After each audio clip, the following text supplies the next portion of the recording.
Welcome to the South Park Phone Destroyer weekly update for week 5 of the new reset, Team Wars reset. That is, welcome in. My name is Glanzer. Mecha just disappears. You had a glitch with Mecha Timmy. Your Mecha just disappears. Ooh, Caleb, thanks for the host. Interesting. Symptomatic Sea Urchin, welcome back. Matt, Jerome, Quadriplegic, Black Star, excuse me. Capium as well, welcome in everybody. You got 2 Jesus today? Oh, you mean the 2 Jesus glitch? Sorry guys, my throat's a little dry today, and I don't seem to have gotten any water, so we're gonna have to just deal with it. But welcome in. We're gonna try to go through the update kind of quickly this week. It's gonna be abridged. I was gonna be playing some South Park, but I kind of played a little bit throughout the day today, and finished up a bunch of my events, so don't really have to. So we're just gonna do the update as per usual. We're gonna go through last week's Team Wars games. We're gonna look at next week's deck choices, and we're gonna look at the dev update for next week. There's not too much going on, so it should be pretty quick going through everything. But let's get started with the games. Actually, no, we'll do it. I've been doing it out of order recently. But let's look at, where is it at? Here we go. So this was the averages for last week in gold. You'll see the 50 teams are Illuminati and free-to-play whales. Pretty much the only competition up at the 50 mark. Any other team going 50 doesn't get anywhere near our average. There's not a whole lot of other teams running 50. In fact, I can pull that up and we'll see. I'm pretty sure Empire Awakens runs 50. But honestly, there's not a whole lot running gold right now. 50 in gold, hold on. Okay, let's go to brackets. And this might be skewed slightly because there could be a team that's in silver that just got up to gold. But it looks like Illuminati was 50, Free to Play was 50. You Touch My Talala was 50 with 77 average. Chef's Elite, which is Fake Chefs, 50 with 76. And Empire's Awakens 50 with 74. Chef's Elite at 48, right below it. We're Sorry 49. Looks like We're Sorry is the only 49 team. Did 49 match up against? Yeah, they were in the 50 bracket, so they might have had 50 members, but they just missed one. But yeah, in that bracket, Free to Play Whales lost by 30 points. Two wins, very close, very close. You can also see though, after the free-to-play and Dire Tide merger, in this top 10 points, even though the top is 93 and 89, we do have the top averages. We have 3 of the teams in the top 10 averages are in our coalition, so that's pretty good to see. Don't see any other chefs or Illuminati teams or Szechuan sauce or anything like that, so that feels pretty good overall. But last week we outscored Illuminati. This week we bracketed with them, so they didn't let people run their own Team Wars games, and they didn't get as many losses. I swear to God, that has to be what's happening. That has to be what's happening. Meat Curtains, welcome in. But either way, very close. It's just interesting to see like the difference, because even if Elites would have had two more runs, what would have been? They would have had 2 114s. They would have had excuse me. I guess Google doesn't want to do simple math for me right now. What the hell? What the hell, Google? It would be 5126 plus 114 plus 114. Wow, Google just said it couldn't be reached. Guys, is it the apocalypse? Is it the apocalypse? Google's no longer here. Google no longer works. Dude, is this for real? Okay, well, I guess I'm just using a fucking calculator. Seriously, when I type in like something plus something in Google, it doesn't work. 5126 plus 114 plus 114. I'm sure I could have done that in my head. 5354. So we would have beaten Chefs by 10. So Chefs should really come up to 50-50. I think that would be fun. Chefs is only the only really team that's anywhere. I mean, I guess Tidal Wave's not terribly far behind. Szechuan Sauce isn't far behind, I guess, in the score, but they need 7 people. They only have 43 runs. It's a pretty big difference. But I mean, if you think about that, that's a pretty good average with only 43 people's worth of caps. Like, you gotta give a little credit to Szechuan Sauce on that, honestly. Same with Anonymous Italia. That's a pretty good average for 40 people. I think the Skank Hunt, the reason I cross Skank Hunt out like that is I'm pretty sure Skank Hunt must have been in silver, because if they have a 97 average with 31 people, I mean, I guess maybe they just had a decent average. Like, that's very possible. What up, Warp? Tattoo, thanks for the sub earlier, by the way. All right, so let's look at the games from last week. We had a couple good ones. Nothing too exciting this week, but a couple good ones. Moody got a bad matchup, but that's how we're just waiting for the thing to pick up my games. Pick up my brand. There it is. All right. Yeah, Warped had some good ones.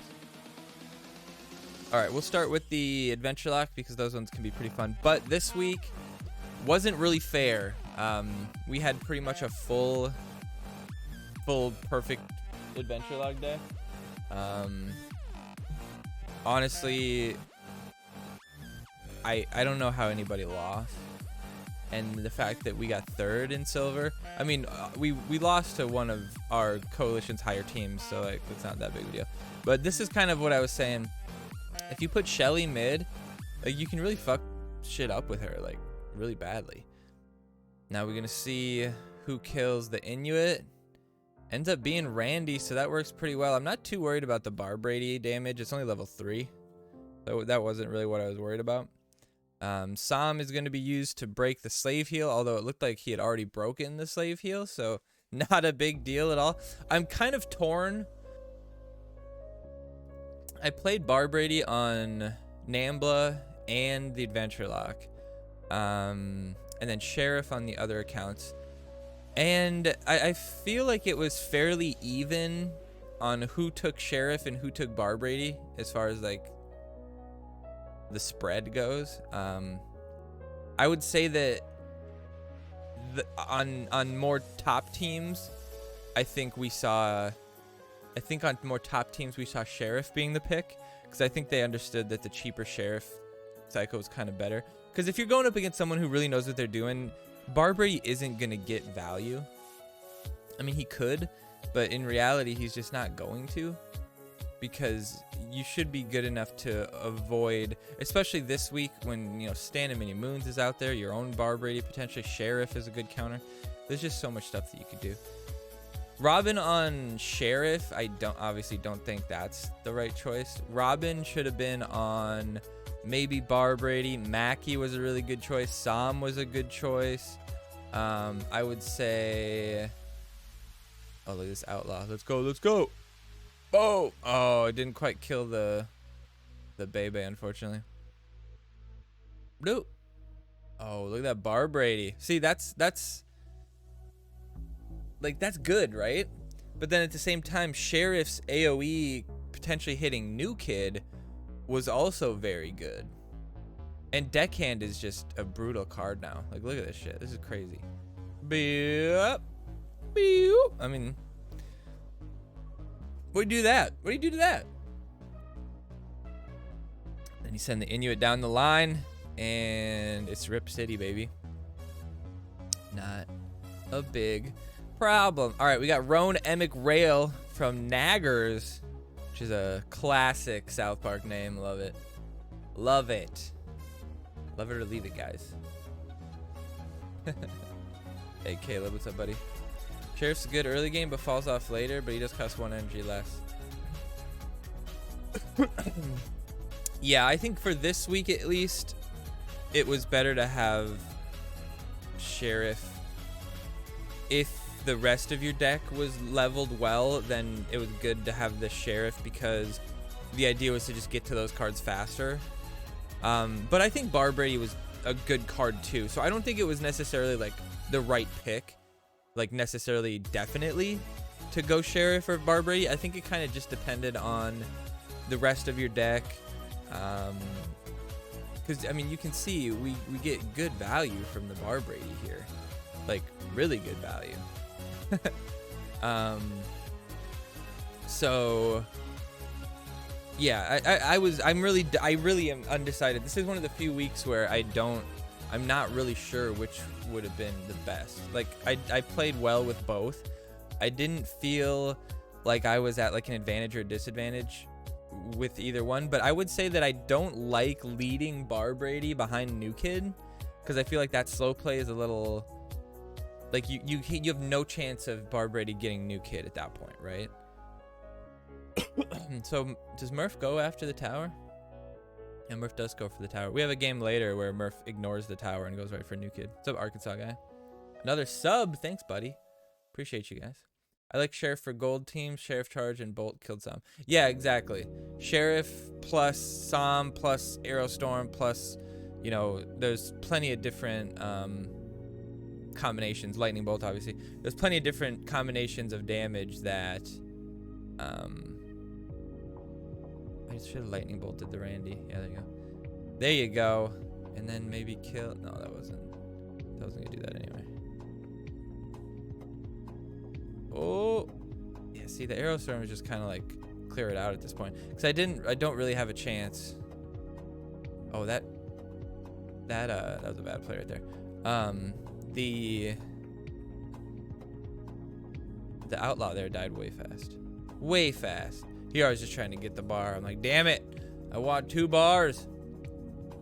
Give me all the bars. But at this point, I don't think there's anything that he could do to get a bar. But let's see if this Inuit can get through. Come on, Inuit. Come on, Inuit. Uh-oh. Uh-oh. New Kid, get him. New Kid, get him. Nice. Nice. Oh, lightning bolt.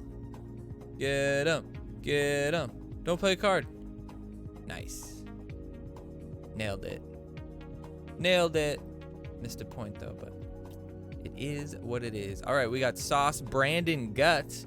Just learned Robin Tweak doesn't reset slave heal if it has been broken. Yeah, it has to be. It can, but it has to be with that the amount that Robin heals, which is at base like 100. I don't know how much it heals after. I don't know how much it heals at like level 6, 7. I honestly don't know. But it's the heal has to get past the threshold, not the overall health increase, if that makes sense. Because if you just increase something's health and you're below 50%, you don't go above 50% health, technically, right? Because you just increased it. You're not technically above 50%. But if that heal that you get does increase you past that 50%, the new 50%, but it doesn't increase your total heal percentage. This was an interesting concept here to use the Robin on somebody who had been DSR'd. I wasn't sure if it was the right choice or not. But when everything kind of started surviving here, I was like, you know what, I can probably do. It was a bad Inuit there to an extent, but I think what I should have done is had the Inuit. Well, you know, I should have just Aerostorm maybe. But I think Robin would have died anyway, but this will work out. The level 5 Som coming through, saving the day. Nicely done. A little bit of a threat on New Kid. I'm wondering if I maybe didn't need to use the ability there. Could have waited on it, but either way, it wouldn't have done much using it against this guy. Level 4, not really worth it. I feel like he lost the game the moment he played that card, and especially since I got a huge chunk on his next health. So I feel like that was a mistake. A big mistake. Big mistake. Now Sheriff is just such a good slow play card here, right? This week you don't want to lead Inuit when Aerostorm's an option. When Aerostorm's an option, you want to play Inuit in a way where it's not very good value to Aerostorm him. or in a way where he's gonna get a little bit of value before he even gets Aerostormed, which means play him in a place where he's either immediately gonna die or he's gonna get a hit or two off before anything happens. There, I just wanted to make sure that we broke the slave heal. Nothing more than that, really. Now this heal here could have been potentially really good, but because Bar Brady was closer. And now here, his Robin Tweak trying to do exactly what we were talking about. And that might have actually done it. Right there, that might have been the actual amount it needed to reset it. We'll see. Yep, so he did reset his heal because it was with the increase, and then the heal brought him past the 50%. It's not gonna always do that. But that was a good play there. We'll see if Sam can save the day. Robin going on the Sam, surviving just long enough to get off. Yes, and he puts the DSR out. We're gonna throw out the Shelly. Oh, we screwed up. We put the Shelly out a little early, or did we? The Shelly pushing the Bard away. Oh, look at that. The dirty play. Oh no. Oh no. Thinking fast, thinking quick. Sheriff taking the hit.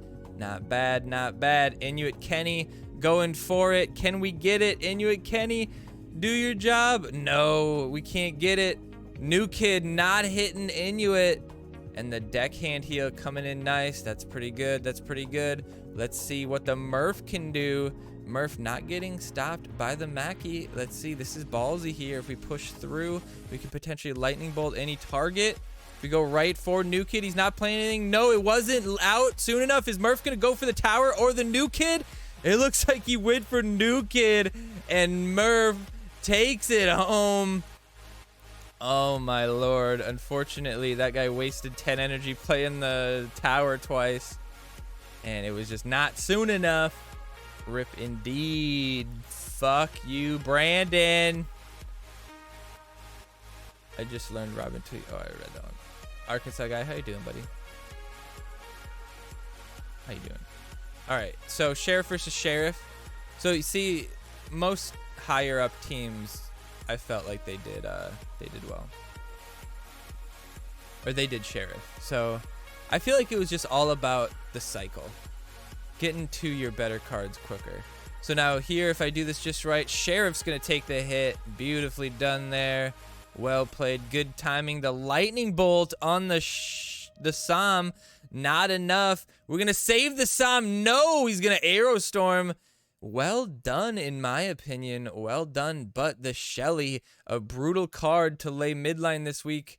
And you know, I know that works because I've actually played Shelly before. I've played Shelly level 5, and I've learned that if you just lead Shelly naked, like right on to midline, if she gets on New Kid, you're getting half damage on New Kid done. Like she's pretty beefy. She's got a lot of health. It's tough to kill her.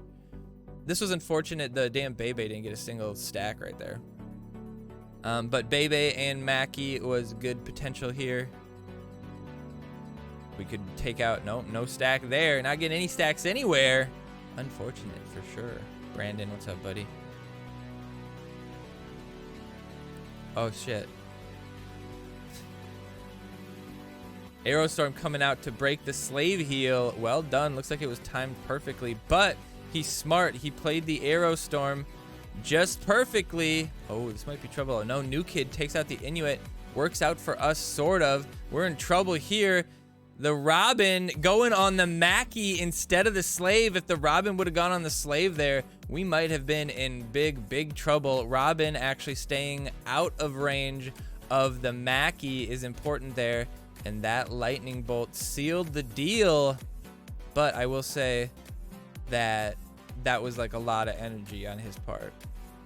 So we'll see what our girl Shelly can do. Like we were saying, so the thing about Shelly is that if you play somebody onto her, you could potentially, like the person played Labard earlier, they played Labard and I just like knocked Labard out of the way and it didn't matter, right? Aerostorm, that's a bad Aerostorm. Shelly does die though, so that wasn't the worst thing that happened. But just like he did for me, the moment he played Aerostorm, we play our Inuit and get hella value here. Hopefully our Inuit can kill Inuit and we can go right for the New Kid. Looks perfect. We're gonna go, I was gonna use the Robin to see if we could use the Robin right before the end. Let's see if we can get the bar, preserve the score. Yes, we can. Well done. Played well until the end. Played well until the end.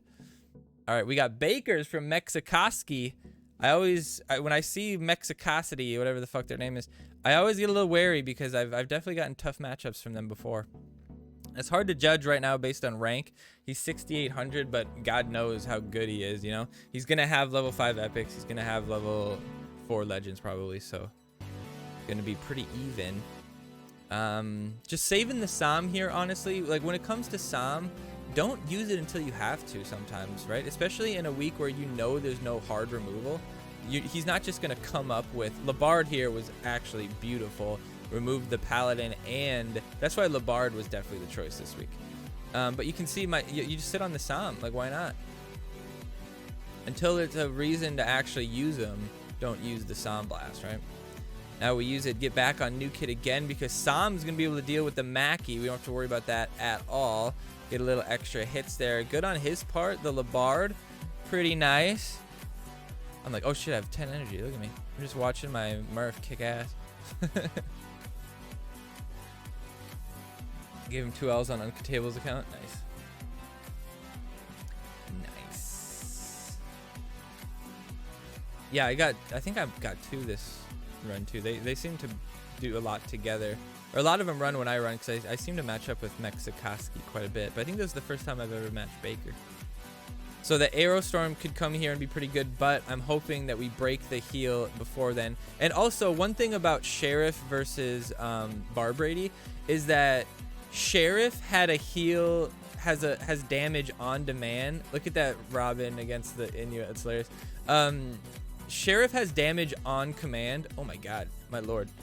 And so that on command damage could be what it takes to, you know, break a slave heal, or you know, wait and use it at the right time to kill Inuit like we did in one moment, or you know, get it on, wait and use it on New Kid. Whereas Barbrady, you yourself, I myself have no control over where Barbrady explodes once I play him. Once I play him, it's completely in my opponent's hand, whether or not they allow Barbrady to get close to their New Kid or not.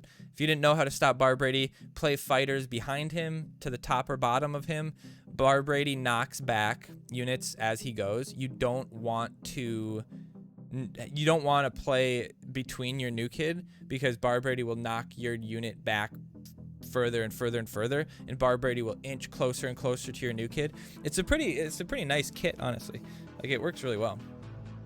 So here's an example. This Sheriff is going to get on New Kid and do, I mean, a decent chunk versus level 14. And if that was Barbrady at that distance, it wouldn't have exploded onto New Kid. So I think Sheriff was the better choice overall. I think if you were a better player and you went up Sheriff versus Barbrady, I think you were at a disadvantage. I truly think you were.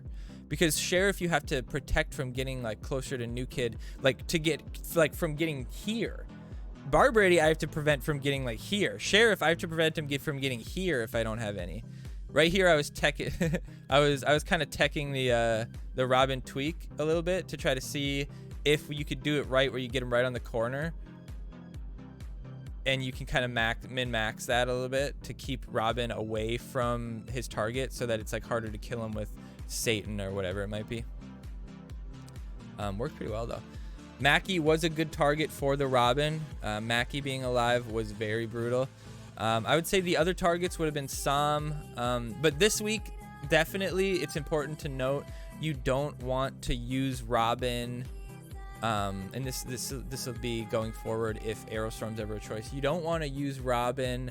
You don't want to use Robin with a unit that dies to Aerostorm, because Robin dies to Aerostorm. So using it on an almost dead Psalm like I did, and then he Aerostormed to kill them both, bad idea. Using it on an Inuit and they can Aerostorm and kill them both, bad idea. Using it on anything that's going to survive the Aerostorm regardless, better idea. Or using it after the Aerostorm has already been played, better idea. So this is, we see here, he's 6,500, but he's got 2 level 5 epics and level 3 legends. Our Labard comes in perfectly, killing the Inuit. That was just a brutal play right there for him. We're going to just play the Shelly, because we know that Shelly can actually be quite brutal. Shelly getting the boost from Mackie because of that lower range that she's got. She actually gets the boost from Mackie longer than most people.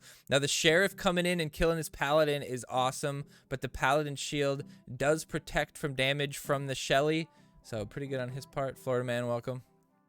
Had 2 Mercs teams. Had to have been like 10 to 11 matches with them this week. That's crazy. All right, so the Sheriff gonna slow down the Bebe a little bit. Sam cleaning up the cocks, not bad. And Sam actually went for Bebe there, but the cocks spawned, so I probably should have Robin tweaked the Sam right here. Probably would have been a good play. But looking at this, I was like, I think I'm gonna survive the New Kid Blast. But unfortunately, I killed Philip right at the end there. Now I'd love to have, I should have just played. I should have played Deckhand probably, but I was worried. Oh, that could have been bad if he would have gotten the Inuit. But that's why I put my Inuit, right? So that even if he would have boosted that, his Inuit would have killed my Inuit and it would have been dead. But if that would have been like Deckhand doesn't die, Robin Tweak survives, or Inuit survives, Robin Tweak gets the Inuit, and then all of a sudden I got a busted ass Inuit at my doorstep. That's the first person I've seen use Cock House this Team Wars. That's true. That was the first one this week. I think we had Cock House. No, I think we didn't pick Cock House because it was just a bad play because Bebe potential. Like a boosted Buccaneer Bebe is fucking hell. I will say it was a little bit less big of a deal because of the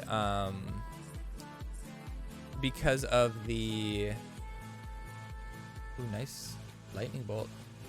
Because of the lightning bolt potential, where even if she did get stacked, it wouldn't really matter that much. That was too bad we couldn't take that cock out. Oh, if we take him out, boom. Oh, we could get double here. Oh, we could get double.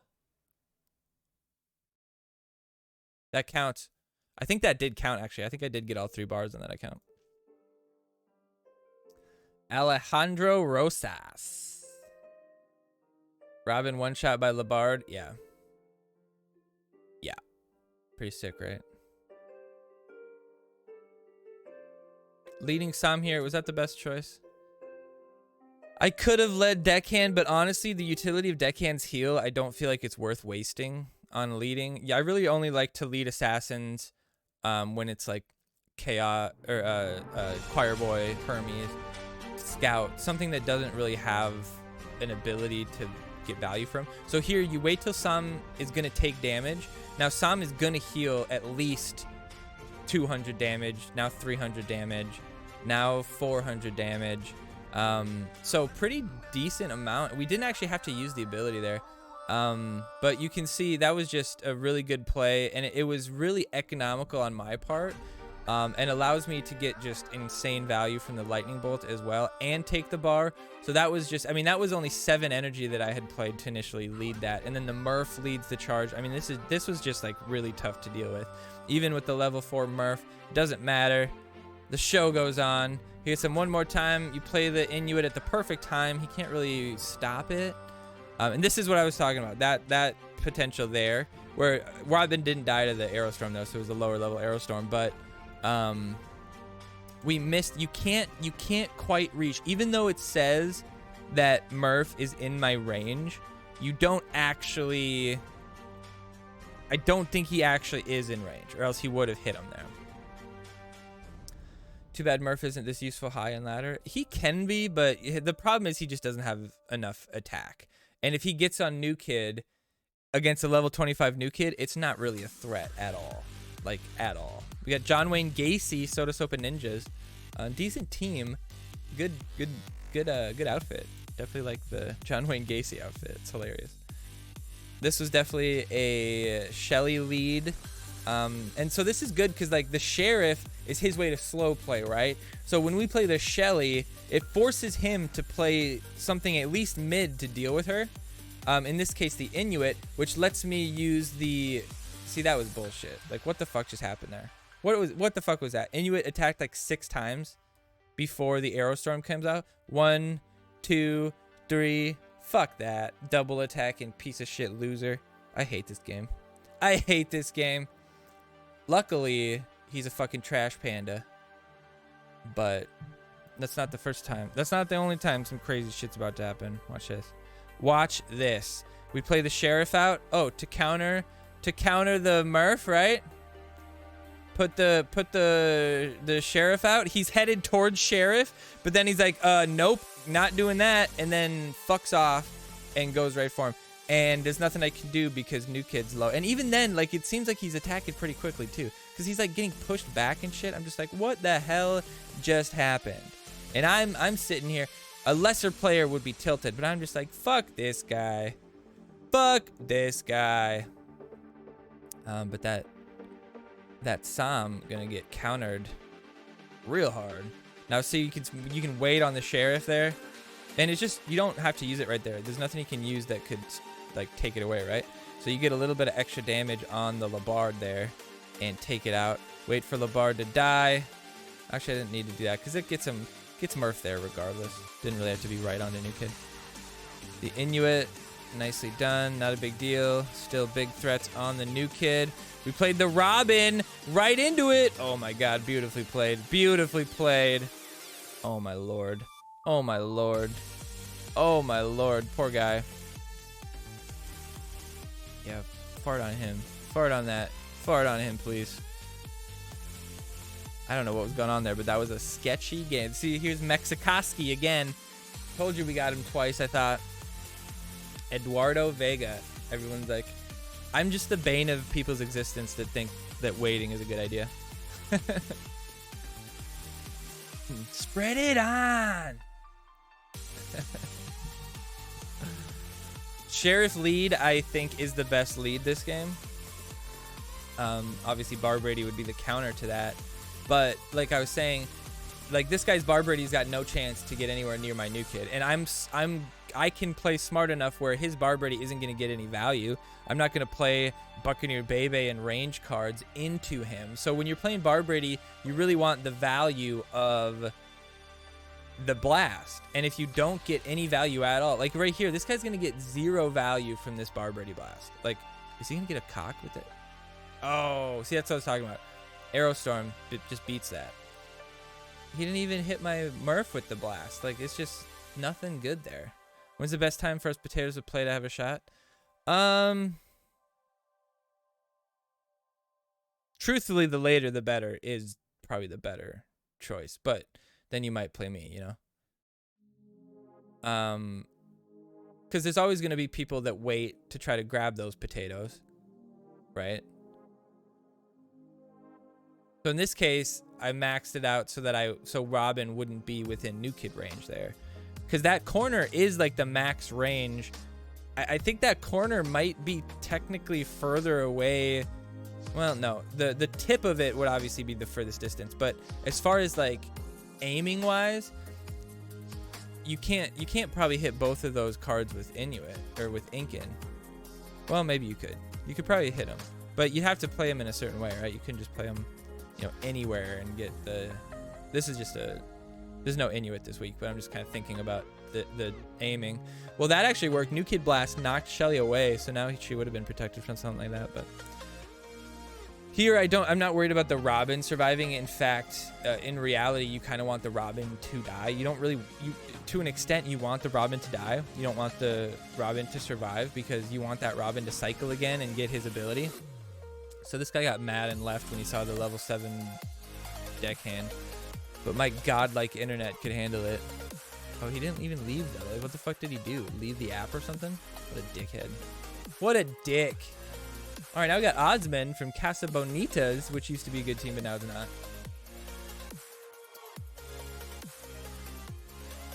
I don't believe that because then they might play you. That's really funny. But yeah, to an extent, it's like the earlier you play, the more chances you have of matching up a potato, but also the more chance you have of matching up somebody that could beat you. Like, let's say that you're a player that only, I mean, there's only, let's say only 5% of players have a potential chance to beat you, right? Why would you not wait as long as you could so that that 5% of people, maybe they already played their games, right? That's kind of the idea there. I used the Murph there just to kind of get stuff out of the way, and then that got the Bar Brady in line. The Labard's looking pretty good. New Kid's gonna take out the Bar Brady. Bar Brady is not gonna hit the Buccaneer Bebe. I'm not sure if Buccaneer would have gotten hit without that pushback, but you'll see us, we pushed him back there to protect him a little bit. And Buccaneer Bebe getting some good stacks as well. Every high-level person you know waits till Sunday. Well, now it's different for sure. It used to be a lot of people ran on Saturday, but now it seems like a lot of people wait till Sunday. Like a lot of people wait till Sunday. Because when you look at the top team brackets, free to play going into Sunday has maybe 15 runs. Illuminati has 15 to 20. Every team has not even half their runs done, so everybody's kind of in the same boat. Like, it's like bloodbaths out there. This was really unfortunate to me. I don't think that Paladin should have gotten that hit, but whatever. Like 70%. Well, yeah, obviously that percentage is different for every person. But yeah, if you're, if it's an 80% chance, then it's like, it probably doesn't matter. You probably want to play earlier because then your pool of potential people that you could beat is also higher as well. So it's kind of, I don't think there's necessarily, at the end of the day, it's completely random either way. So I don't think there's necessarily a good or bad time. I'd say the best thing to do is to find a slot and stick to it. Do that same slot every week, because then the guesswork and the superstition and the worry about when you're gonna play it's gone. It's gone. You don't have to worry about like, oh, I should have played earlier this week or whatever. No, this is the time you play, whether it's Sunday morning, Saturday afternoon, whatever it is. This is the time I play, and this is who I match up with. It's completely luck of the draw. I don't have any say in when I go. I don't get to pick. So you can completely get rid of that like gambler's fallacy, like, oh, if I would have waited 5 minutes, I wouldn't have matched up against that same person or something like that. Like, you don't have to worry about stuff like that. Just always pick the same time. And then that also like that gives you confidence in like the mental, because people a game like this, any competitive game, sports, anything, it is a mental, there's a mental aspect to it, not just like the skill, not mental in the aspect of like, thinking about the game, but mental meaning like you can get psyched out, or you could get nervous, or you could get, you could go on tilt easily. Like that's an easy thing to do. And so if you're playing and you're confident in the time that you play, and you feel like you've gotten good matchups at this time frame before, and like it's just a decent slot for you, or maybe it just works out with your schedule. Like that's an important thing too, is find a slot that doesn't make you stress about like don't play Team Wars in a time where you only have 20 minutes. Because if you lose one game, you're gonna be strapped for time, because 3 games, even if you shit smack them, still pretty much takes 10-15 minutes, right? So don't go into a time slot where like you're gonna be strapped for time, because then you're gonna be like looking at the clock while you're trying to beat some ass, right? Like that's not a good idea.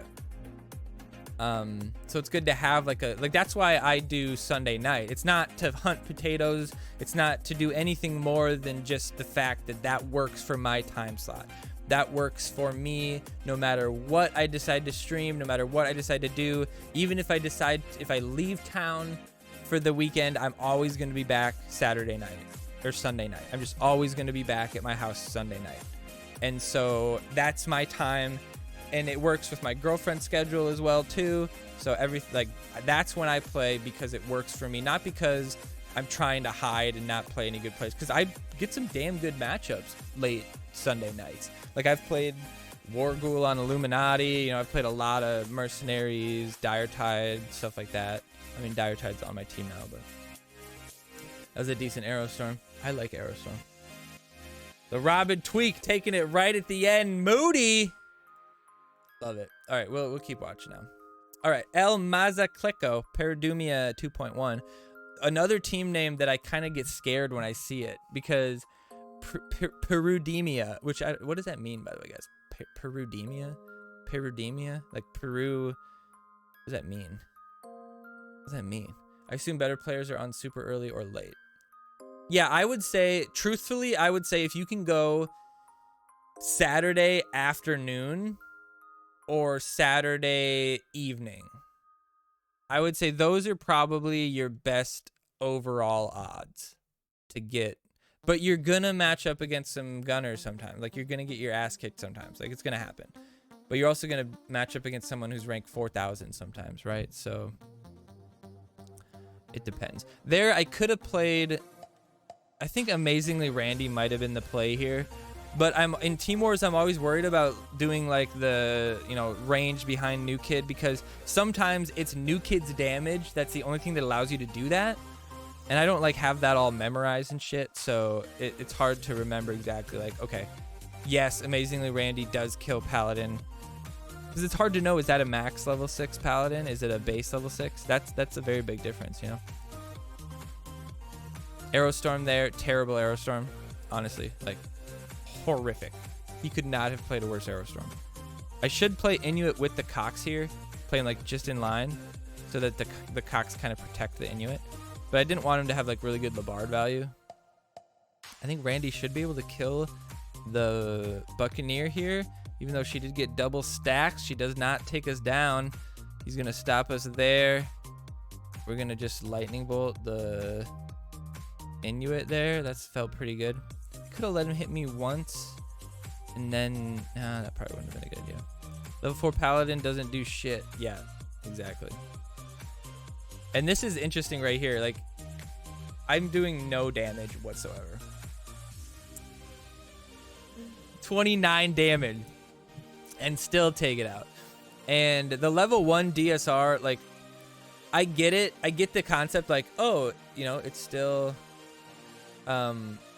It still does its job at level 1, but it's just like, what does it matter if you half their push if like your unit doesn't then deal with that push a little bit? So I don't think it's necessarily the right choice to go DSR 1. I think DSR 3 makes sense to save some caps in that way, but you don't put her at fucking 0. Yeah, you need something to deal with it. And this week, you know, DSR plus Bar Brady, fairly good combo, but that's 9 cost combo, right? And so Robin Tweak very slow this week, so you really wanted to use it in a way where you knew that the person was going to survive. So you don't want to use it on someone that's almost dead, typically. You want to use it on somebody that almost... or that will survive any sort of burst. So maybe half health is a good idea. Everyone has max everything now because of the way they did caps. Yeah, and that's why you see more losses and lesser average. Not necessarily because, well, partially because there is just less people in gold.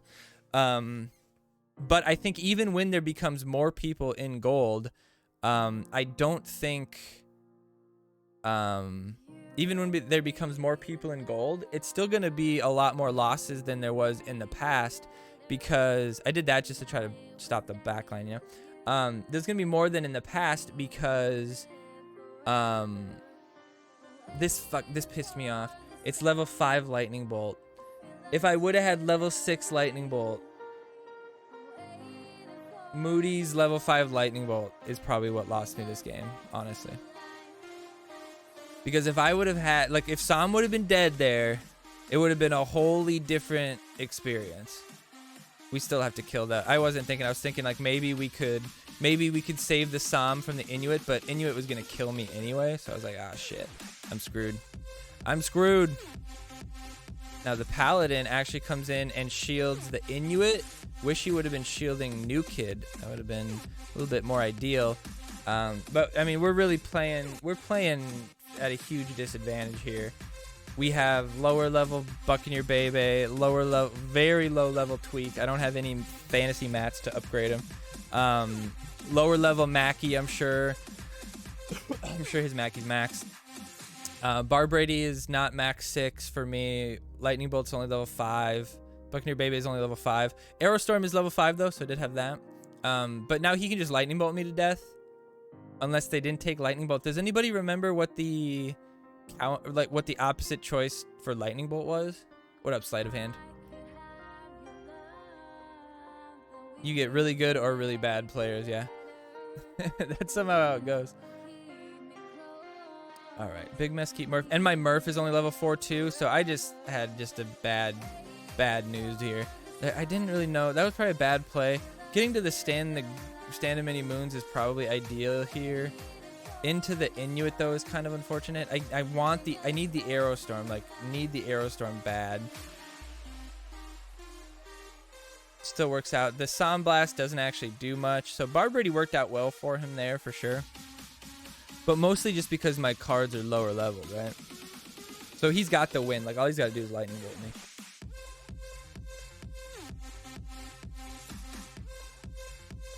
So I think he's BMing me here, but so this is just me trying to that was me trying to steal the game, really. I should have played it higher, and I thought that maybe because he played the Slave Robin that he wouldn't have the energy. So we pretty much lost the game right there. The level 7, God, I wish I could have gotten that Barbrady out there. The level 7, I should have played the Bard, I think, right there. The level 7 Robin tweak was just too much to handle. He just had too many extra levels on me. I pretty much couldn't play Murph because level 4 Murph is just like a dead fest. Like honestly, playing Murph probably lost me the game here too. If I would have played, I can't really play Sam either because I'm gonna die so fast from. I'm gonna die so fast from the boosted units. Oh, almost. No, the Arrow Storm coming in. Damn it. Lost to the Arrow Storm. Pretty well played for Moody though. If Moody would have had just a couple more levels, I think I could have taken that one, but the last ditch effort with the Paladin Robin lost me the game. I don't think I could have gotten, like I could have maybe gotten the draw, but there's just too much value from that Robin for sure. Like there's just an extra 800 health, whatever it is, 400. Just too big. The Psalm though did pretty well.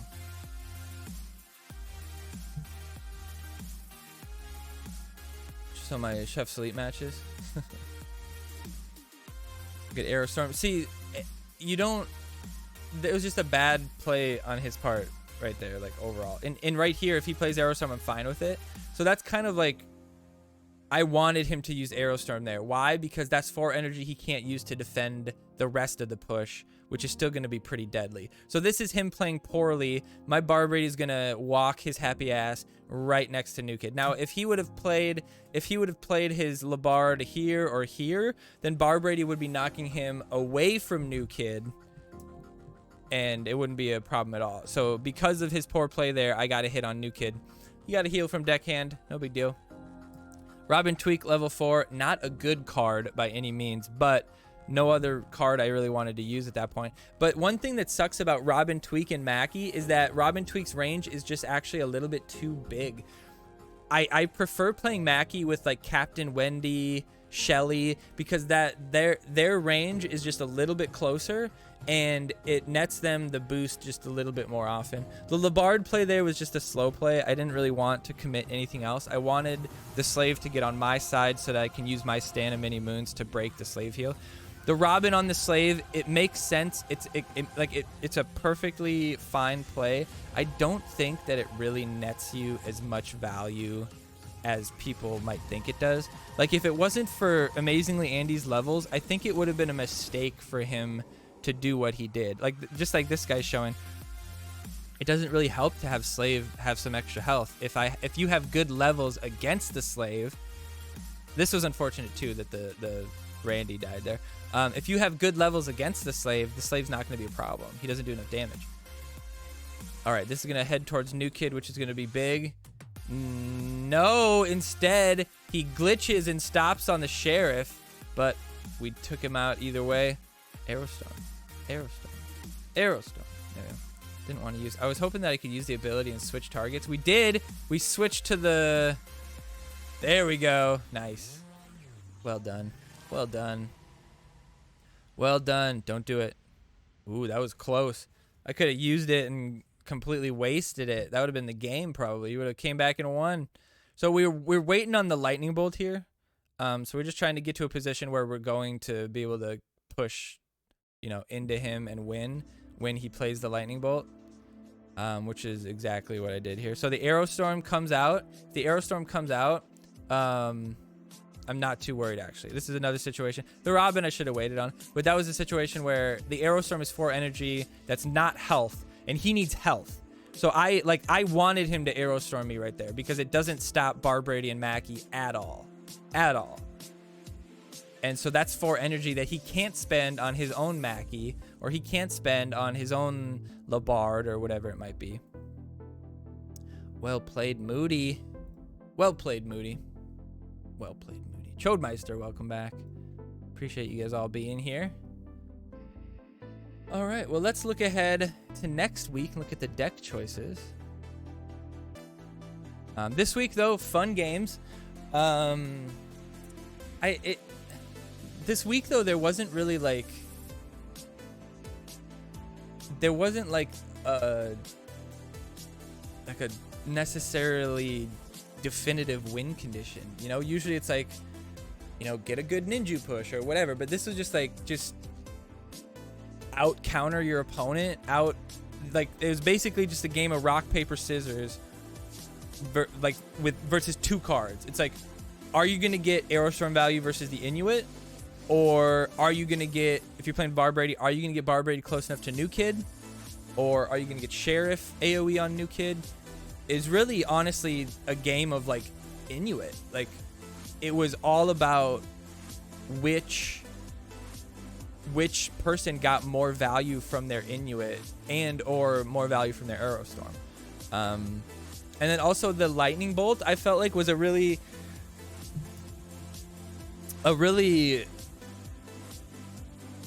good card in the sense that it was sort of a removal that nobody expected, because like using it to remove Randy was a pretty good choice. Using it to remove some of the harder to kill range units was a good choice this week. You could snipe Robin before he gets his ability off if you're worried about it. But what I liked it for was breaking the slave heal, chunking down Mackie really quickly. Because if they play Mackie, they think, all right, I'm going to have a good amount of damage from my new kid. I'm probably going to deal with the push. If you already have a push coming at him and you lightning bolt the Mackie and kill him before he's ready, your push might be able to smack him before he can play another card, right? So that works pretty well. All right, so let's look at the deck. Nice, did come through. All right, so this one is split into 1 as well, so you have to bear with me a bit here. All right, so obviously this week, the biggest choice is, are you going Goth Kids or not? Me personally, I don't like going Goth Kids in Team Wars, mostly just based on what's there for the enemy. And when you look at this week, and when you look at kind of the cards, I will say it's very difficult to deal with Goth Kids with a lower level new kid, because if they get like on you, you're screwed. Because that second, like when everybody, like nobody, like they don't even get killed by the new kid blast. So they might not even get respawned, which means Henrietta's gonna have more health and they could potentially heal back from the Pete. So it can be very brutal. I would say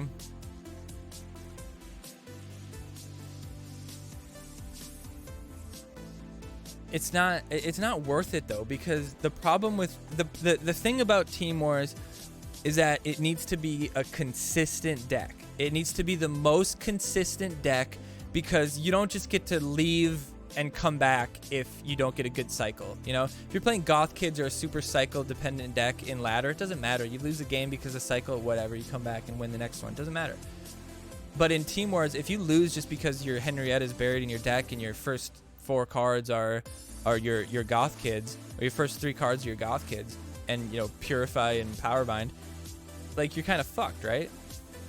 So I think it's more about consistency, and I would say that's what's more important. So First off, Garrison is going to be the choice here, mostly because Visitors is going to be a choice, and so Garrison plus Visitors is going to be an insanely strong DPS combo. That alone is enough to make me not want to run Goth Kids, because once Henrietta's in range, I put Visitors out with Garrison, and that Henrietta's going down real fast. Especially if they've been DSR'd already. So yeah, I think the Garrison is definitely the choice. Critters, there's just not really anything to give to them. Like, you really want the coop with the critters. You really want, you know, swarm cards, spawn cards, you know, Randy, stuff like that. You know, dual units like Visitors actually work quite well, but Team P is usually a better fit. So I don't think Critters is the choice. Hey, Bubby, I see you over there. Visitors is the choice. They're just really strong, and there's nothing that really kills them. I mean, Super Fart deals with them, but that's not, I don't think that's really a threat. One thing to note, though, like, a big part of the value this week will be, can you get your Grand Wizard Cartman to kill the enemy Visitors? That's going to be a big part of the, value. Like, the struggle, like the push-pull for the value that we had with Inuit versus Aerostorm, that's going to be similar here versus Grand Wizard Cartman versus Visitors, you know? Then Mosquito's your choice. Mosquito's a good card, just in general. Just flat out good card. Especially when you look at the range cards this week. Not really a whole lot of options. I would say playing Barbrady in a situation, or not Barbrady, playing Archangel Bradley in a situation to kill the Mosquito Swarm might be a good thing. But we'll see. And then this slot is the only slot that I'm not sure on. Well, Critters is sometimes the right choice, though. Like, we've had Critters be the right choice quite a few times. Rats versus Sally. I would say Rats give enemy Super Fart more value, but they also give your Garrison insane value. So if you have Garrison out and you play the Rats out, you're going to wipe the fucking Goth push. You're going to wipe that Henrietta the fuck out. So I think that's a really good thing. That's such a good boost that I think it might be worth it, because that's going to be like, even if they Super Fart your Rats on the other side, what does it matter? They already got insane value on the opposite side. So I think Rats are the choice. Scout's the choice, obviously. This right here is this choice right here is one of the reasons why I wouldn't want to run Goth Kids, because you're at such a disadvantage if the enemy has Scout and you don't have Scout. You're at a huge disadvantage. That card is a bonkers good assassin.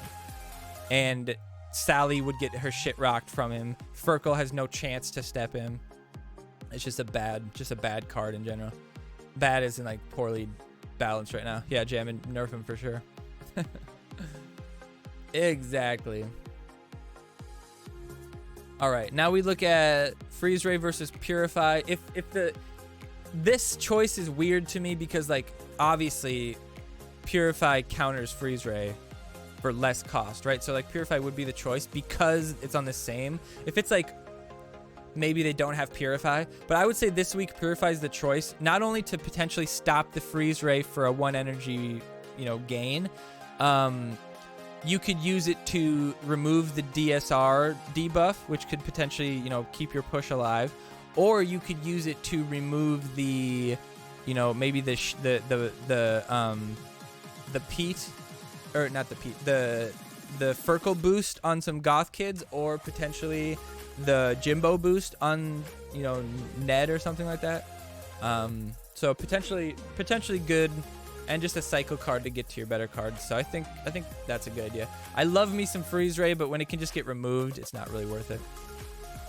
And then Ned's your choice. Obviously, Jimbo is your choice with Ned. Even a level 4 Jimbo and Ned combo can get very, very brutal very fast. If you couple that with a Archangel Bradley, regardless of the level, that slow is going to make Jimbo stay alive very long. The Ned is going to stay alive as well. And if you look at the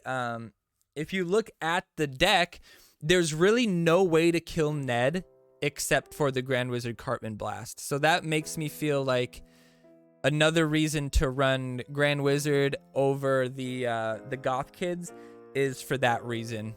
And another reason if you have Garrison out, targeted on Henrietta, your Henrietta's going down. Ned with Garrison does crazy damage. His DPS gets nuts. But the thing about Grand Wizard Cartman is that if they do Grand Wizard Cartman and then they play Mr. Hat, and then they play, like, maybe they play Rats or something, you could potentially use your ability and wipe that out. So, and potentially use your ability, knock back the people that have this speed boost and this boost, and attack boost, so that they have to spend time getting closer to you again in order to utilize that boost. So I would say Grand Wizard Cartman for sure. Powerbind for sure, just to stop potential Grand Wizard Cartman game-winning chip damage, or to stop the odd Changeling Red that you might see. I don't think you're going to see a Changeling Red, but if you see Changeling Red, you should probably just Powerbind her, honestly, in my opinion. Don't let her even sniff the value that she could potentially get. It's not worth it. But most people are going to run DSR because DSR is going to heavily counter the enemy Goth Kid push. What you're going to want to do is get your Grand Wizard Cartman out, and then DSR, and then use your Grand Wizard Cartman ability to kind of wipe out what was DSR'd, and then the Henrietta is going to die real soon after that. And there's no removal, so you don't have to worry about your Grand Wizard Cartman getting blown up quickly. So on a counter for Goth Kids, you can put Grand Wizard Cartman out and trust that he's going to survive for quite some time, maybe long enough to get Ned out, and then long enough to get Sheriff, or get Jimbo out. Gonna be good combos this week for sure. It's gonna be fun. And also Grand Wizard Cartman plus the slow from Archangel can be pretty good too, because it kind of circumvents the Garrison boost. Obviously that works for Henrietta too, and obviously Henrietta and Barbrady works really well too, so no matter what, you're going to want to go with the Barbrady. And then obviously Jimbo is the choice here. Although Scuzzle is a good card, his ability is kind of worthless because there's no removal. So, like, what are you protecting it from? It's just health at that point, which doesn't really impact much. So I would say definitely the amount of... You could nerf Jimbo 2 more times and he's still going to be the right choice for New Kid, or for Team Wars, because of the way the levels work out. Does Purify remove the Garrison lock? I don't think so. It wouldn't even remove the speed boost because it's a persistent. You can't remove persistent stuff like auras, or although I have seen Purify remove Enforcer's Powerbind for like a moment, but then it comes back. So there's probably like a polling moment, like every second, every fraction of a second, whatever it is, the aura will like re-trigger. So there might be a moment where you could turn it off, but it's gonna come back immediately. That's gonna be true for Garrison. It's gonna be true for Bradley's. It's gonna be true for anything like that. But what you should be able to do is you should be able to Powerbind, or you should be able to Powerbind Garrison. Like, I think Powerbind should work to just like, it should work like a silence. You know how silences work in like Hearthstone and stuff like that? What it basically does, or Magic the Gathering, whatever, what it basically does is just like completely removes the card text. So you could purify, or you could Powerbind Sizzler, and Sizzler would no longer have attack boost. You could Powerbind Garrison, and Garrison would no longer be boosting people. You could Powerbind Towley, and Towley would no longer be slowing people. I think if that happened, you'd probably have to move Powerbind to 3 cost. But that would be nice to have something where you could get rid of stuff like auras and stuff like that. Maybe there'd be a different card for that, maybe like a shutdown card or something like that. If there becomes more buildings, I'd like to see some cards that interact with buildings, like a card that like seeks out buildings first. Like maybe headhunters. What if there's a distinction for headhunters where not only do they go for New Kid, they go for buildings. So if you put Coop out, you could pull the headhunter to the Coop, and you could add a bunch of units that, like, you know, you could have a rat sewer, or you could have like a pigeon coop or something like that, or a pigeon. What do you call them? Is it a coop? The stuff that's on like roof, like a pigeon den, whatever they are. I think it's Coop, isn't it? Purge card. Yeah, there's definitely options for spells. That is one thing about this game that I've found very interesting. They've never added spells. The closest I would say would be like Chomper, or not Chomper, like Member Berries. Did Lava get added later? Can't remember. Yeah, Pigeon Coop. Yeah, we could just like make a Pigeon Coop. You could make like a confessional booth where a bunch of choir boys come out of. A pigeon nest. Yeah, you could say pigeon nest. A pigeon aviary or something like that. Yeah, definitely options. But it would be cool to see a neutral spell. I'd love to see like a push spell, like a little circle, like maybe as big as, like it would have to be smaller than everything else that exists. So it'd have to be like maybe one range, just like the tiniest little range, like half of what Purify is in Powerbind, even smaller than that. And it just basically pushes people in that area. So like, and this could be for, maybe this pushes new kid or enemy and allies, where like if your Medusa's out of range, push their Medusa a little bit further forward. You know, it gives you a way to circumvent the pathing that can cause problems or stuff like that. So that would be pretty fun. Just push people away. It could also maybe reset aggro range, which could be a thing. So I think that, and just a cycle card, maybe one cost, just like pushes people, breaks aggro. Yeah, it doesn't do any damage at all, right? And then maybe it could also have some sort of like stun, like a fraction of a second stun. Just enough, like a knockback and a stun. Well, I guess knockback kind of does include a stun naturally, like a fraction of a second when they land from the knockback.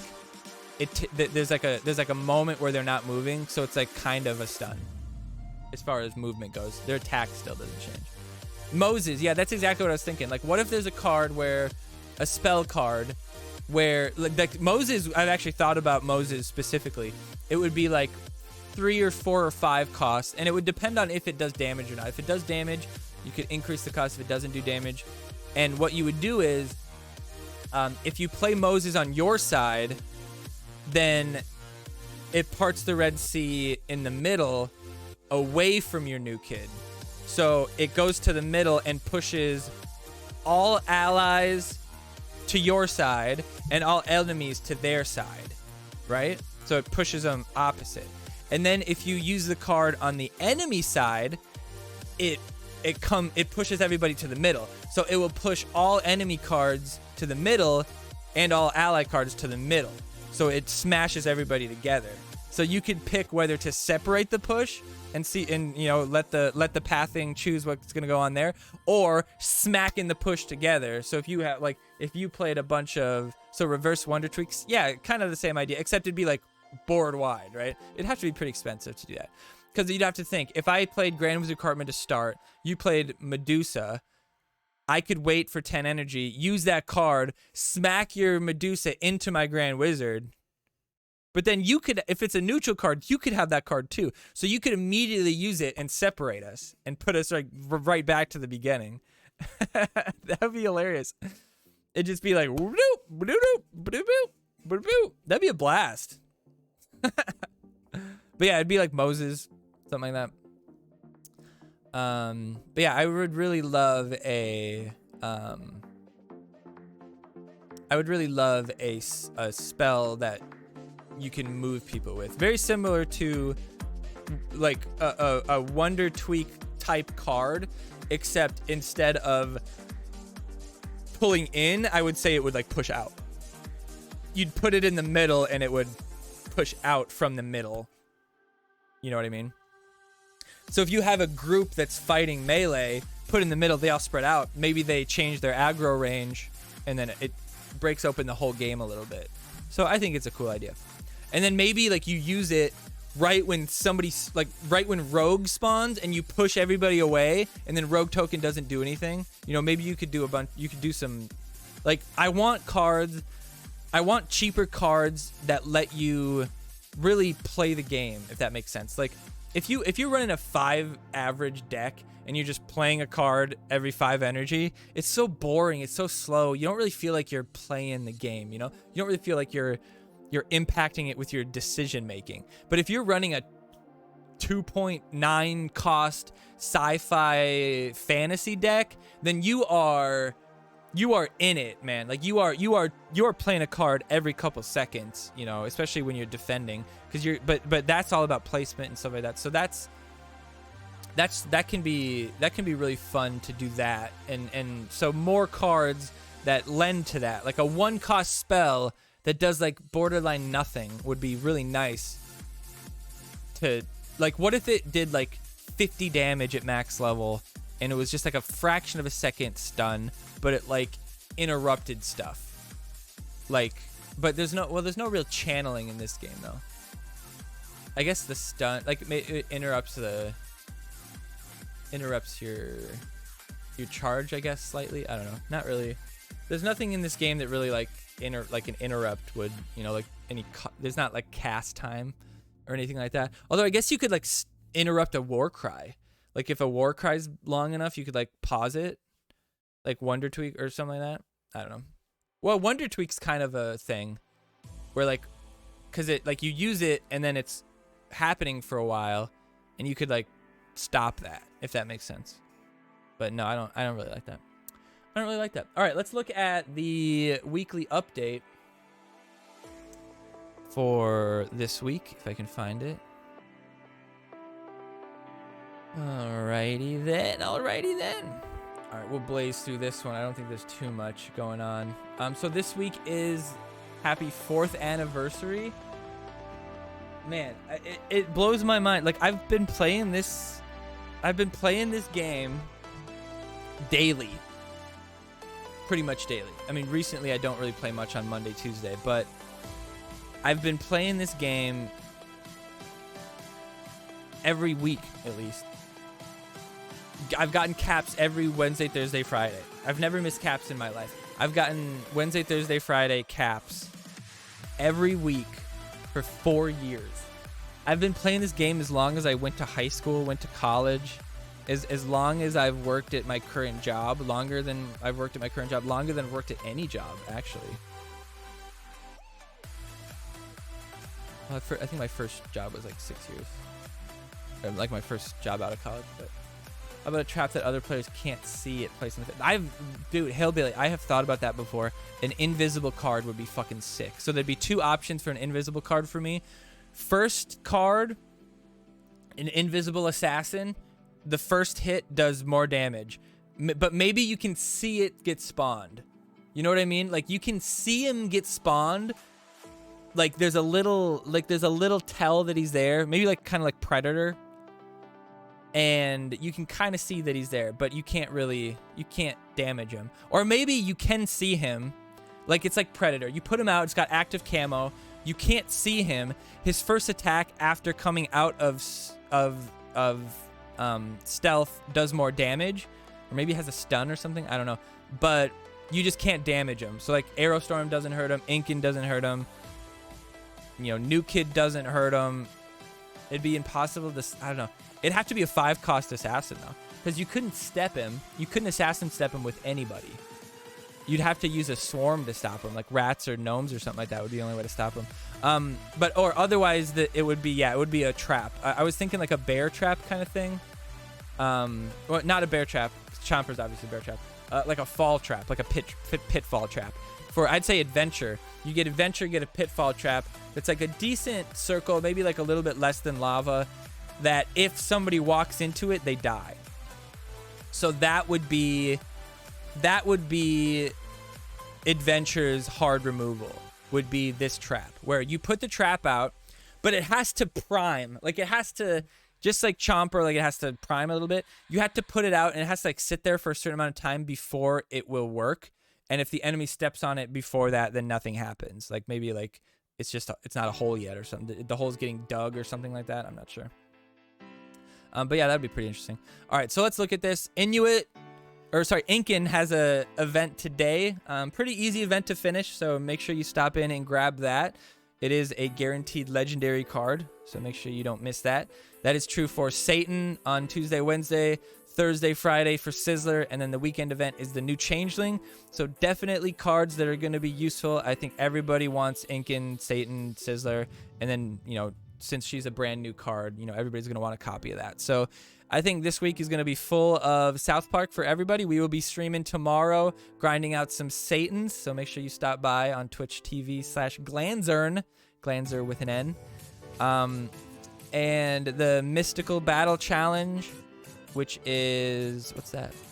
The Mystical Battle Challenge is all mystical themed spells will cost 1 energy point less. And all mystical cards will have boosted stats. That could be fun. Really cheap regen and stuff like that. 1 cost Powerbind again. Hell yeah. 1 cost Powerbind and Purify.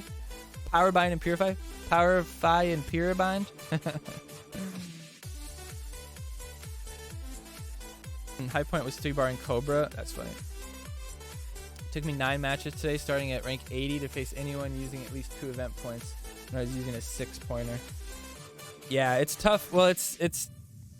I think the biggest thing is that yesterday was a weekend, so everybody's probably done with the event. But yeah, I agree with you. It's gonna be tough. I have to finish 1 event on 1 account with a 9-point deck, and it's probably gonna be tough. But really awesome to see 1, 2, 3, 4 free legendaries this week. So pretty cool. Pretty cool. Happy 4th anniversary. And there's going to be packs and stuff like that to open. So make sure you check out the big offers and open any daily anniversary packs that they'll be given. Create a card contest. There's another forum post about that. I'll let you guys go to that if you want. It's basically just like a Halloween costume contest, except we're doing like creating a card. So that's interesting. Maybe they'll use that and actually put it in the game. Who knows?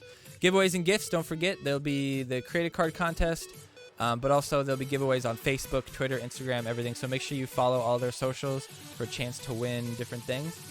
Battle Pass 26 is coming out on the 12th, which is this Thursday. And Goth Queen Henrietta will be in it, so you'll get some legendary cards. We've added an extra copy of her legendary card to the mix this time around too. So there's a great chance for those of you looking to boost your Godly play. I wonder if that means like there's an extra copy on top of the normal legends that you get, or it's just a guaranteed Henrietta. I don't know. Also, this is a change that actually we knew happened. They kind of accidentally put this PC Principle buff in on the last update. So he's going to get an increase in health and a decrease in movement speed, which kind of, I'm torn on whether I think that's good or not, because part of what made him good was his ability to like push people out of the way, say fuck you, and get to New Kid, like a pseudo headhunter. But I kind of like,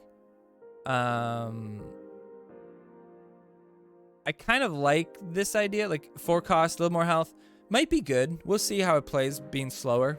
Might work out. But then they had done the same thing where they ninja changed cows, and now those changes should be back. So cows should be back to what they were based on the last changes. So that's weird. Interesting changes to PvP. Look forward to trying them out.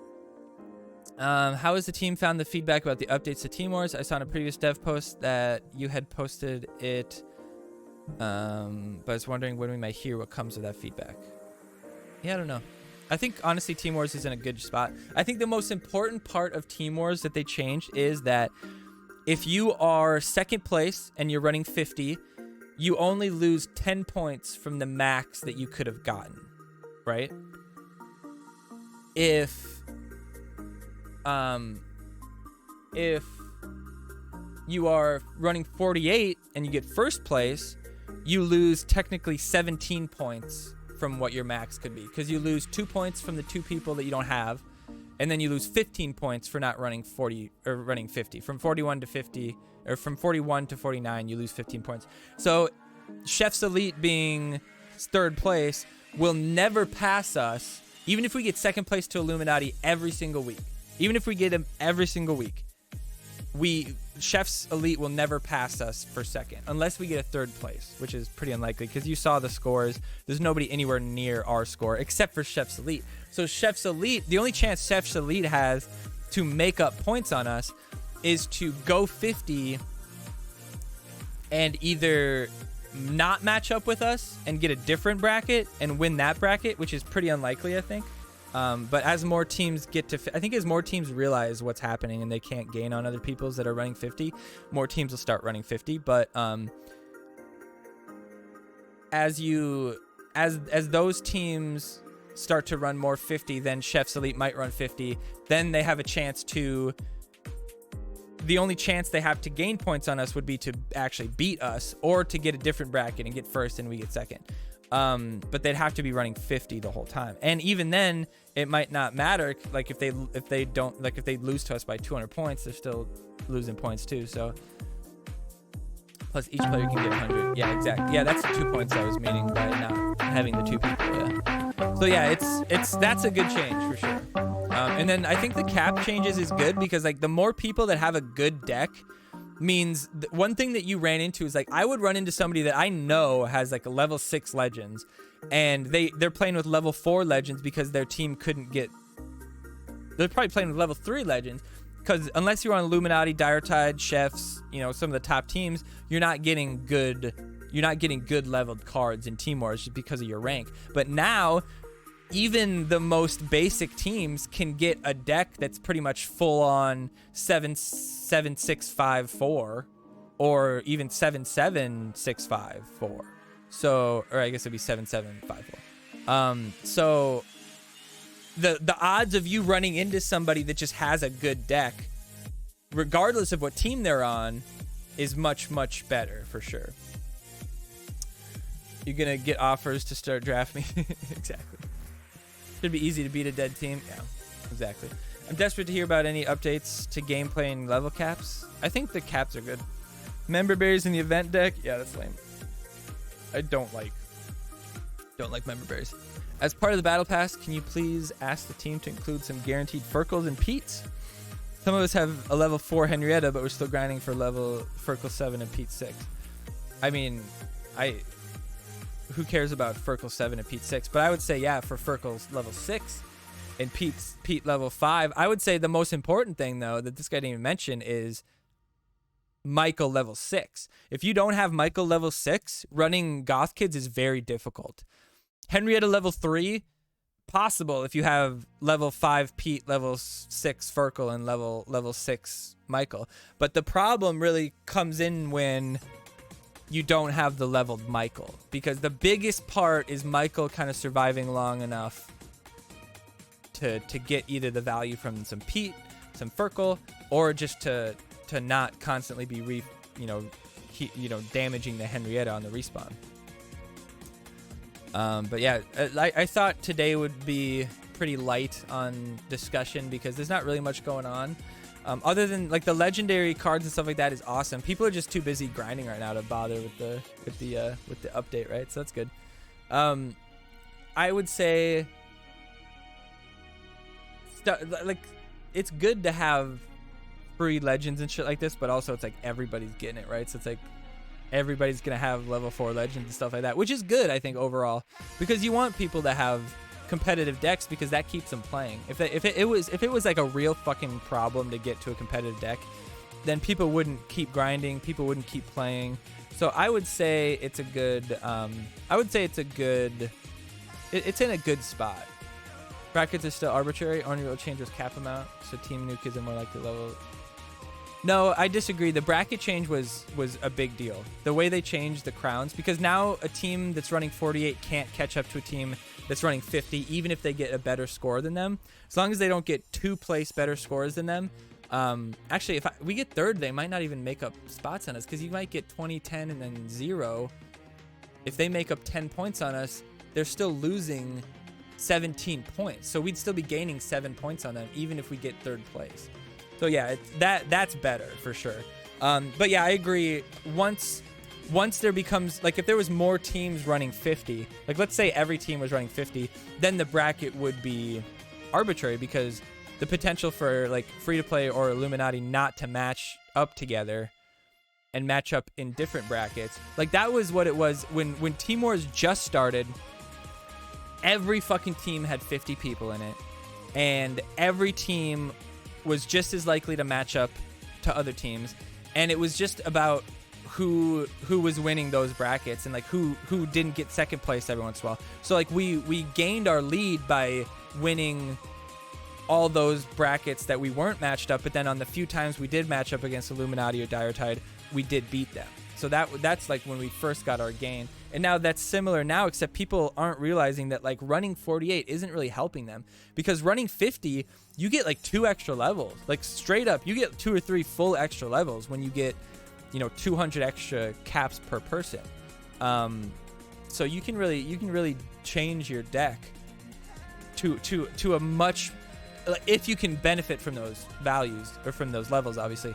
But that's like a big difference between a deck that has a level 6 legend or doesn't, or a deck that has level 7 rares or doesn't, which is potentially, the winning moment in a game is, sometimes having a level 7 scout versus a level 6 scout is all it takes to win a game.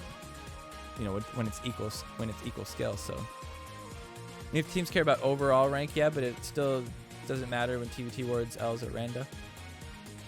Yeah, well, that's better overall too, to have the bracketing. The sole reason of the bracketing system is to create more winners, to create more incentive to play. If it was just the top, like if it was just everybody was in the same fucking bracket and it was just, the top 5 teams got a reward, the top 10 teams got a reward, the top 20 teams got a reward, that's much less incentivizing than we're going to win our bracket this week. We're going to win this bracket this week. We're going to be the best we can for this week. We're going to get the first place pack this week. Maybe we'll get 4th place pack every other week. But if we did it the other way, we'd get the 10th place pack every fucking time. We'd get the last one every single time. But because of the way the bracketing works, we could potentially get the same rewards that the best team in the game gets, which is stupid to an extent, but it's also good for like the autonomy of the levels of the game, because like more people then can go up. Where what other games struggle with is like you plateau as you go up, like you get, well, you plateau as you go up. Like eventually, you get to the point where you're getting like you need level 6 legends and level 6 epics, and it's just such a grind that your account just like isn't really getting any better. But then I don't know where I was going with this. But yeah, your account's not getting better, and so you're sitting there kind of with, yeah, where the fuck was I going with this? What was I just talking about, guys? I completely lost my train of thought. My team in gold 4250 got Som level 4, and I saw some silver teams. Yeah, exactly. So that definitely helps, like, have the battles be more competitive. Now, you might still play somebody who sucks and has good levels, and you just beat the shit out of them. But if you go up against somebody, like, I can win against level 5 legends with level 4 legends for sure. Like, without a doubt, that's possible. But it's more difficult to win if I have level 5 rares versus level 7 rares. You know what I mean? Like, those levels in Team Wars are the levels that matter more versus level 4 to 5 rare, not that big of a deal. Level 3 to 4 or level 4 to 5 legend, not that big of a deal. Level 3 to 4 legend, kind of a big deal. Kind of a big deal. Level 4 epics to level 5, kind of a big deal. But how many people in Silver League have Som at 5? Well, yeah, that's the thing. Now, probably more than before, but yeah. So that was the thing. Like, if you wanted to use your levels, you had to be on a good team, but now that's not true anymore. So you might see people spread out, like, some people that used to want to be on a good team just so they could have a better chance at Team Wars will now be like, well, shit, I can go play with my friend on God Emperor Trump and, meme all day. And it doesn't matter because I can still kick ass. Oh, I remember what I was talking about. So some games you plateau, and like as you rank up, you get more stuff per rank. South Park used to do that where your event packs were more as you rank up, and PvP packs are better as you rank up. Certain things like Team Wars packs, or not Team Wars packs, end of season packs, stuff like that. It's all better as you rank up. But some games have it where like everything is better as you rank up. Like if you're the top team and you're getting top rewards, it's a big fucking difference. Like it would be, we're talking about like getting a legend versus not getting a legend. Like in some other games, only in like a season, only the top 4 players get a legend card at the end of the season. Only the top 5 players do, right? So there's not a whole lot of movement until you get like really high leveled up. And then when you get really high leveled up, your account is getting hyper leveled because you're getting like way better rewards. And then to a certain extent, to a certain point, you're sitting there with like a fully maxed deck, not getting any value from the extra stuff you're getting because you have everything maxed already. But in South Park, it's a good mix of, it's not that hard to get to like a competitive level, and then everything past that competitive level is just getting you a bit of an edge. It's not necessarily winning you any games, it's just giving you a bit of an edge. You know, level 5 Som versus level 4 Som could win you some games on the level alone, but not typically. Like, not typically. I don't know, but I've played them. Yeah, definitely now more than before, because there's a lot of teams that used to be in gold that are now in silver, which is good. But I think the biggest problem they have is that the levels for the leagues is just an arbitrary number. It's just 1,500 caps, 3,500 caps, whatever it is, or crowns, sorry. And as long as that's the case, gold will always eventually get overpopulated, and there'll be a lot of poor players. But I think the thing is that like you can still weed out the good and bad players, because like even if you play out against like maybe poor, like lesser players, they're gonna have a better deck than they did previously. So it's more likely that you could lose to somebody like that, even though in the past like maybe you don't have a chance because you're gonna have a perfect level deck and they have level 4 epics and level 5 rares and stuff, or maybe even level 4 rares. And then but now like people are pretty much playing at what their deck is leveled at. Like that was original Team Wars as well. You're pretty much playing where you are. You're not playing at where your team is. So it's definitely better overall, I think, but we'll see how it flushes out. But we're going to get out of here. I was going to do a quick one. We ended up going for an hour and a half. We're going to get out of here. I appreciate you guys all hanging out. It really means a lot to me. And we will be back Tuesday, which is tomorrow. We'll be streaming South Park. Probably jump into something else, maybe some Ring of Pain or something like that. But mostly we'll be grinding for those Satans. So make sure you stop by. We'll probably run a really heavy deck so you guys can get some pointers on how to play those. We ran a 9-point deck for the whole Incan event. But I appreciate you guys. We'll see you guys later. Peace out. Have a good one. And be on the lookout for the Team Wars game video on YouTube. If you didn't catch them on this update, if you came in a little late, all the games will be on that with some music and some tunes. And then if you want to hear the shoutcast, this replay will be on YouTube tomorrow. If you're watching on YouTube now and you got this far, thank you so much. Appreciate you. Like, comment, share, subscribe. We only need 150 more subs. If you guys aren't subbed, I would love you forever if you head it over and subbed. Lemon Dollar. Peace out, everybody. And we will see you next time. Bye.